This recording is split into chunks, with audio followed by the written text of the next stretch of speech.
Okay, so for the last example is going to be a little bit different, but it actually makes our life a lot easier.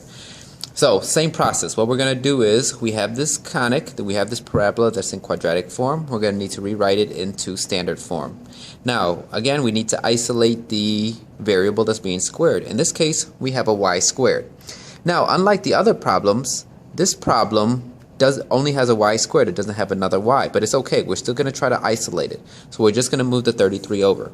So minus 33 minus 33. It's going to cancel out the 33's.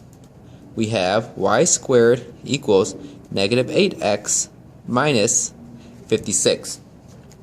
Now, the next thing we usually do is we usually complete the square. But because we don't have an extra y, we only have a y squared, this makes our life a lot easier. In fact, what we could do is, this y squared, we could just rewrite it as y plus 0 quantity squared.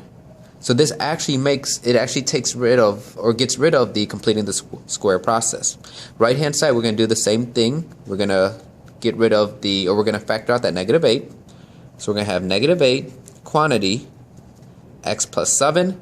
Now we're pretty much done. We took the quadratic form, we rewrote it into standard form. We didn't even have to do the completing the square process, only because we only had a y squared. However, we still have to graph it. So vertex is going to be negative 7 comma 0. So left 7, 1, 2, 3, 4, 5, 6, 7 is my vertex. Because y is squared, it's going to be a horizontal parabola. And our p-value is going to be negative 8 divided by 4, which is going to be negative 2. So my focus is left 2. Here's my focus. Vertex. Directrix is right 2. There is my directrix. Finally, let's get our last 2 points and let's sketch our parabola.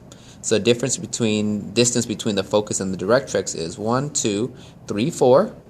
That means from the focus to the parabola is going to be 4 units. 1, 2, 3, 4. 1, 2, 3. Oops. 1, 2, 3, 4. There's 4 units. And then finally from here, let's just sketch our parabola from the vertex. Vertex to that point. Vertex to the other point. So there goes my parabola. Nice and easy.